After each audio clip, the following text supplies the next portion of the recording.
Analiza odlomka Vezirovo pismo i otpozdrav na njega. Iz Gorskog vijenca Petra II. Petrovića Njegoša.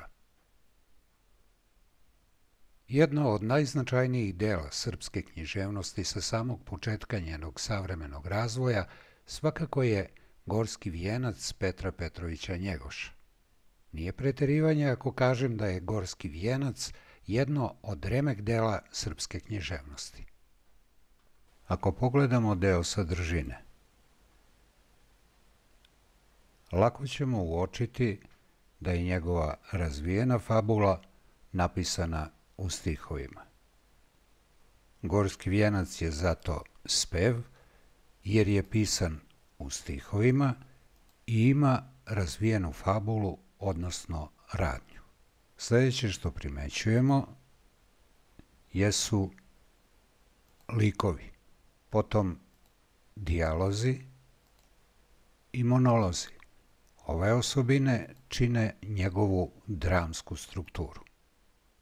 U Gorskom vijencu nema pripovedanja i dijalozi su izvor radnje, sukoba i razrešenja. Zahvaljujući svim navedenim detaljima, podsjetit ćemo se kako smo odredili kojoj književnoj vrsti pripada Gorski vijenac. Gorski vijenac je spev, delo je dato u stihovima, ima radnju, događaje, likove, ali u dramskom obliku. Ispevano je u dijalozima i monolozima, ličnosti se direktno pojavljuju, a sav sukob i nesporazum izvire iz tih dijaloga. Vezirovo pismo i otpozdrav na njega. Odlomak iz čitanke smo već čitali, a vi pokušajte da se, prateći uputstva, prisetite nekoliko detalja važnih za razgovor i analizu odlomka. Obratite pažnju na Vezirov pogled na svet i stav koji iznosi u pismu. Uočite Vezirov odnos prema Crnogorcima. Razmislite o zahtjevima koje upućuje crnogorskom narodu. Uporedite Vezirovo pismo sa odgovorom vladike. Na koji način vladika odgovara Veziru? Pratit ćemo zajedno Vezirovo pismo i otpozdrav na njega koji upućuje vladika Danilo.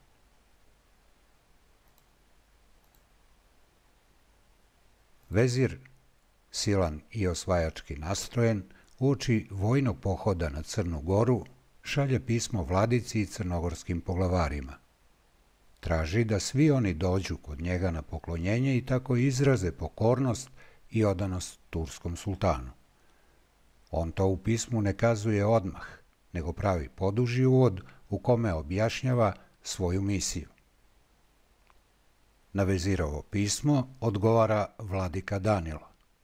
Njegovo pismo je izraz ljudskog dostojanstva, puno mudrosti i odlučnosti. Vladika ne pravi veliki uvod da saopšti ono što misli. On direktno uzvraća i ističe vrednost upravo onoga što vezir ponižava i obezvređuje.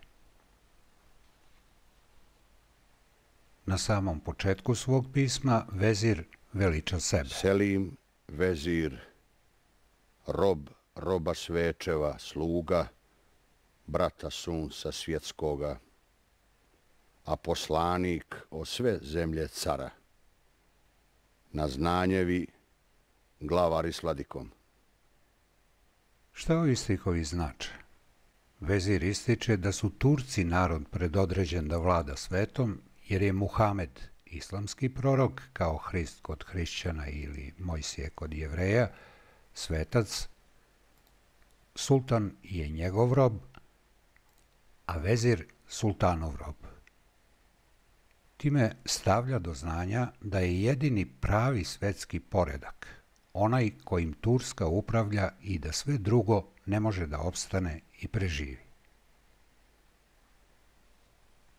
Vezir dalje najavljuje svoju misiju. Car od carah mene je spremio da oblazim zemlju svukoliku, da uredbu vidim kako stoji, da se vuci ne predu mesa, da ovčica koja ne zanese svoje runo u grm pokraj puta, da podstrižem što je predugačko, da odlijem gdje je prepunano, da pregledam u mladeži zube, da se ruža u trn ne izgubi, da ne gine biser u bunište i da raji uzdu popritegnem raja kao stala marva. Ove stihove iskoristit ćemo da se podsjetimo stilskih figura, metafora i alegorije. Metafora, podsjetimo se, je stilska figura koja rečima daje drugčije preneseno značenje. Narodski rečeno, jedno se kaže, a drugo misli. Tako stih da pregledam u mladeži zube treba tumačiti kao Vezirovu želju da proveri vitalnost i zdravlje crnogorskih mladića. Ruža je devojka, a stih da ne gine biser u bunište znači da lepe devojke ne propadaju u siromaštvu i bedi. Alegorija opet nastaje kada se metafora proširi na celu pesničku sliku. Tumači se isto kao metafora, a razlikuje se po tome što se metafora vezuje za pojedinačne reči i izraze, a alegorija za cele pesničke slike. Kada obeležene stihove da pregledamo mladeži zube, da se ruža u trn ne izgubi, da ne gine biser u bunište povežemo u celinu, dobijemo značenje da Turci žele da prigrabe sve najbolje od crnogorske mladosti za sebe, mladiće za janičare, a devojke za hareme. Vezir se Crnogorcima obraća figurativno, u alegorijskim slikama, ističući da je njegova misija da kontroliše sve što se dešava kod Crnogoraca. Vezir crnogorski narod u ovom odlomku, ali i u celom pismu, poredi sa životinjama. Životinjama se gleda u zube da bi se utvrdila starost i zdravlje. Izjednačavajući crnogorski narod sa životinjama, Vezir želi da ih degradira, da ukaže na njihovu nesvesnost, nerazumnost i potrebu da neko brine o njima. Novim poglavljem u pismu Vezir nastavlja da veliča sebe i svoj narod. Pa sam čuo i za vaše gore, porodica sveta prorokova zna junaštvu pravednu cijenu. Lažu ljudi što za lafa kažu da se miša i najmanje boji. Hajte k meni pod mojim šatorom ti, vladiko i glavni serdari. Samo da ste caru na Bjeljegu, zaprimiti od mene darove, pa živite kao dosle što ste. Stih porodica sveta prorokova upravo znači Turci, za koje kaže da znaju junaštvu pravednu cijenu, jer su kao veliki i nepobedivi junaci na bojnom polju proširili carstvo. Sada žele i versko pokoravanje. On ne sumnja u nadmoć turske sile, koje je u stanju da pokori sve narode i ne veruje da su Crnogorci toliko hrabri da bi mogli da im se značajnije suprotstave. Vezir ih na kraju ovog dela pisma poziva da dođu na noge sultanu i tako pokažu pokornost i potčinjenost.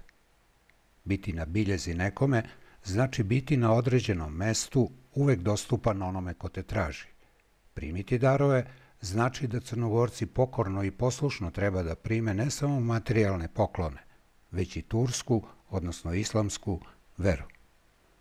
U ime turskog sultana, Vezir Crnogorcima obećava da će sve posle toga biti kao pre. Posebno su upečatljive metaforične slike iz sledećih stihova. Zajedno ćemo ih protumačiti. Jaki zubi i tvrd orah slome, dobra sablja topuz iza vrata, kamoli glavu od kupusa. Što bi bilo odučiti trske da ne čine poklon pred orkanom? Ko potoke može ustaviti da k sinjemu moru ne hitaju? Ko izide ispod divne sjenke prorokova strašnoga barijaka, sunce će ga spržit, kako munja. Vezir već počinje otvoreno da preti i to čini metaforičnom porukom. da jaki zubi, misli na Tursku, i tvrd orah, misli na nepokornu i slobodarsku Crnu Goru, slome. Jer Crna Gora, bez obzira na otpor, premala je i preslaba da se suprotstavi silnoj i nepobedivoj Turskoj. Silu je predstavio metaforom dobra sablja. A Crnu Goru je dodatno unizio i obezvredio metaforom glava od kupusa.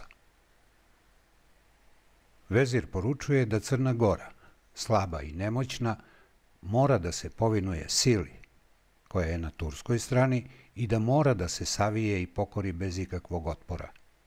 Crna Gora oličena je trskom i potokom, a turska sila orkanom i morem. U suprotnom mora biti slomljena i uništena. Rešenje je za vezira jednostavno. Crnogorci treba da izgube identitet i da se uliju u more Turskog carstva. I opet između redova šalje istu poruku. Svaki otpor je besmislen. Do kraja pisma vezir nastavlja da ponižava i zastrašuje Crnogorce. Oni su raja, obespravljeni narod, koju vezir upoređuje sa mišem u tikvi i sužnjem ili robom. Pesnicom se nada ne rasteže. Miš u tikvi, što je nego sužanj. Uzdu glodat, da se lome zubi. Nebo nema bez groma cijenu. U fukare oči od splačine. Pučina je stoka jedna grdna. Dobre duše kad joj rebra puču. Teško zemlji kuda prođe vojska. Miš u tikvi je slikovita metafora za Crnu Goru, minijaturno ostrvo slobode, okruženo Turskom sa svih strana. I može se kretati samo u tom minijaturnom prostoru bez ikakve mogućnosti da nekud izađe. Vezir nastavlja sa pretnjama i uvredama. U fukare oči od splačine. Ovaj izraz je iz Crne Gore i tamo se koristi u značenju da su u strašljivca oči bez odlučnosti i oštrine, da se pogled sklanja i beži od svake opasnosti. Vezir koristi i pejorativ pučina da obezvredi crnogorski narod. Pejorativ pučina, pogrdni oblik, nastao je od dijalektizma puk, što znači narod. Ceo stih pučina je stoka jedna grdna, nije ništa drugo do varijacija stiha raja kao ostala marva. Po vezirovom mišljenju, narod je dobar samo kada ga tuku i muče. Oblik puču je takođe dijalektizam. Oblik trećeg lica množine od glagola pucati. Gramatički ispravan oblik je pucaju. Vezir svoje pismo završava preteći vojskom.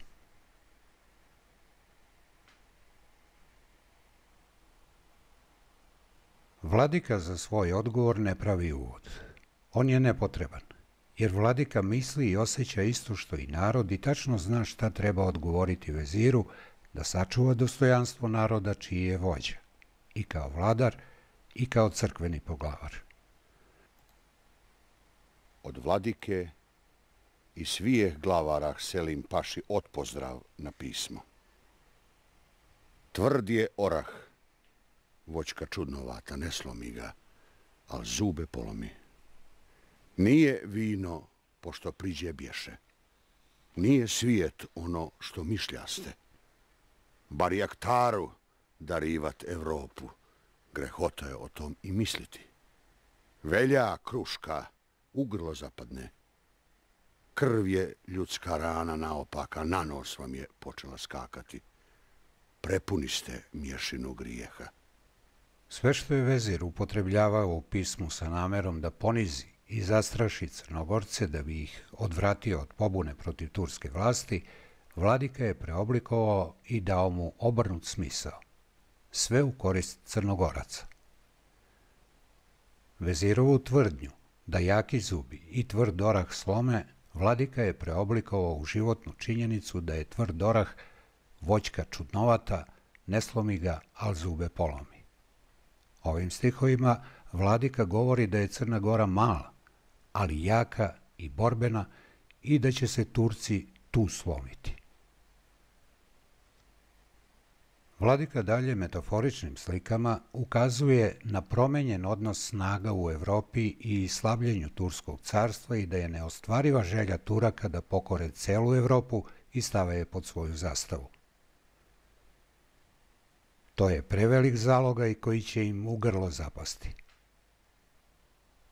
Te metafore su Barjaktaru darivat Evropu i Velja Kruška u grlo zapadne. Ovim rečima vladika je hteo da kaže da Turci nisu toliko dostojni i vredni toga da postanu vladari Evrope. Evropa je prevelik zalogaj za njih, te im je u grlu zapala. Posle mnogo zločina koje su počinili nad hrišćanskim življem u Evropi, Turci su se toliko osilili i nisu u stanju da primete da se situacija preokrenula na njihovu štetu. Pismo se nastavlja efektnom metaforično-alegorijskom slikom kojom vladika direktno podsjeća vezira na skorašnje turske poraze.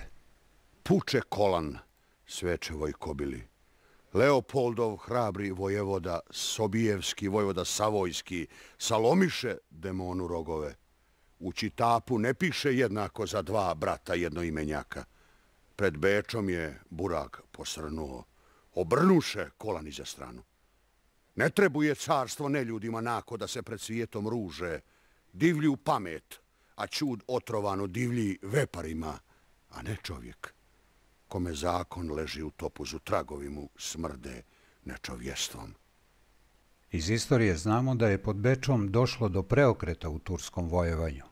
Vojvoda Eugen Savojski i poljski kralj Jan III. Sobejski potukli su tursku vojsku pod Bečom 1683. godine. Time ne samo da su zaustavili tursko napredovanje prema Evropi, nego su označili i početak kraja Turskog carstva. Kola su krenula niz stranu.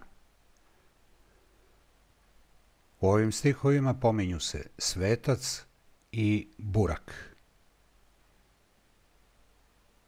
Svetac je islamski prorok Muhamed, a burak njegov sveti konj. Kolan je kaiš koji drži sedlo i jahača. Kolan je pukao, jahač pao i više nije bilo nepobedive sile. Vladika Danilo ističe da je razlog propasti Turskog carstva nečoveštvo. Otomansko carstvo je počivalo na nasilju, neljudskim odnosima prema manjim narodima i to je, po vladičinom mišljenju, sramota za civilizovan svet. Vladika odpozdravlja veziru, kome zakon leži u topuzu, tragovi mu smrde nečovještvom. Što se vezirovog poziva da vladika i glavari dođu na poklonjenje sultanu i da im garantuje bezbednost, vladika odlučno odbija poziv. Ja se sjećam što si reći htio. Tragovi su mnogi do pećine. Za gorske se goste ne pripravlja. U njih sada druge misli nema do što ostre zube za susjede, da čuvaju stado od zvjeradi. Tijesna su vrata Uljaniku. Za Međeda skovana sjekira. Još ti mate zemlje i ovaca, pa harajte i kože gulite. U vas stenje na svakoju stranu. Zlo pod gorim, kao dobro pod zlom. Spuštavak se ja na vaše uže, umalo se uže ne pretrže. Od tada smo viši prijatelji. U glavu mi pamet učeraste. Ove stihovi iskoristit ćemo da se podsjetimo aluzije. Aluzija je stilska figura kojom se upućuje na poznati događaj, delo, lik ili situaciju da bi se objasnio stav, postupak ili mišljenje. Aluzijom na Dositejevu basnu o lavu i lisici vladika jasno stavlja do znanja veziru da je prozreo njegove namere, da na prevaru uhvati crnogorske vođe kako bi sprečio otpor Crnogoraca. Lav je ostario i nije izlazio iz pećine. Kako bi koja životinja došla da ga poseti, on bi je pojao.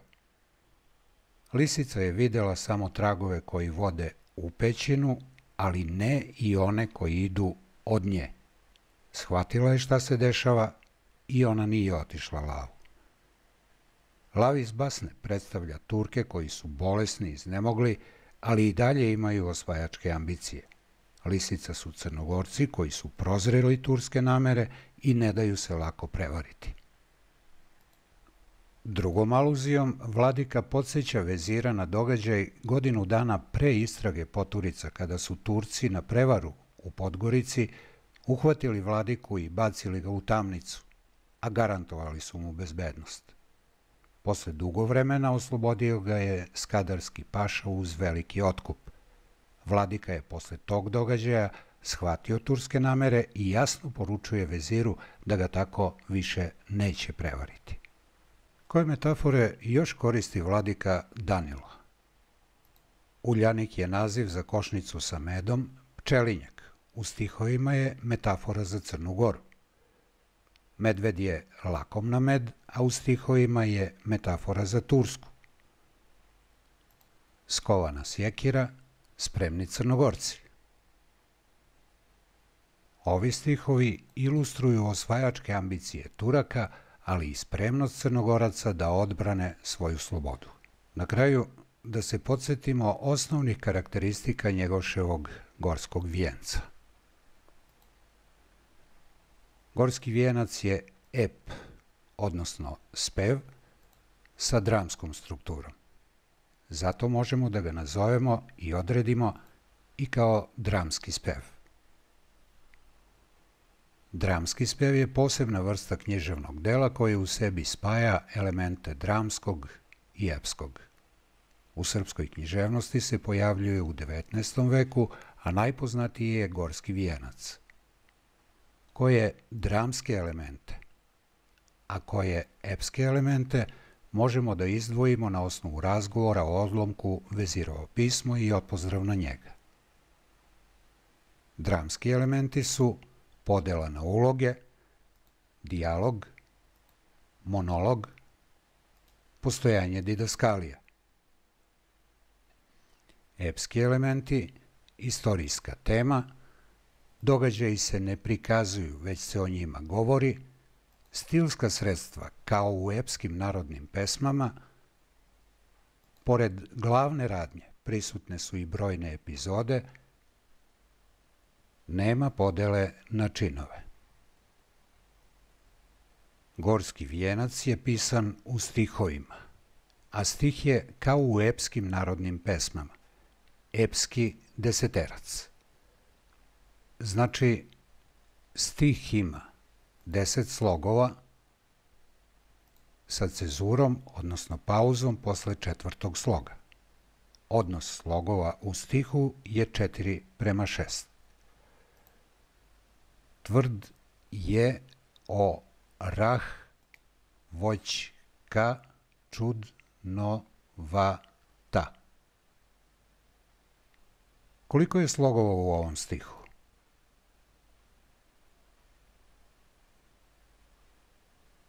Deset slogova. Posle kojeg sloga je cezura ili pauza? Odnosno, posle kojeg sloga je mesto na kojem zastanemo kada stih govorimo? Posle četvrtog sloga. Tvrd je orah, voćka čudnovata. Posle četvrtog sloga nalazi se cezura ili pauza. Odnos slogova u stihu 4:6. Jezik u delu je izražajan, slikovit, a karakteristične stilske figure su metafora, alegorija, aluzija. Podsjećanje, metafora, rečima se daju drugačija prenesena značenja, alegorija, pesnička slika kao celina dobija preneseno značenje, aluzija upućuje na poznate događaje da bi se objasnila situacija o kojoj se govori. Tema dela: istraga, istrebljenje Poturica i borba protiv Turaka. ideja dela, život ima smisla samo ako je ispunjen borbom za slobodu i ako prave vrednosti proističu iz ideala, a ne iz tiranije. Borba protiv svakog zla koje ponižava čoveka i obezvređuje sve što je ljudsko, najvažniji je zadatak svakog čoveka.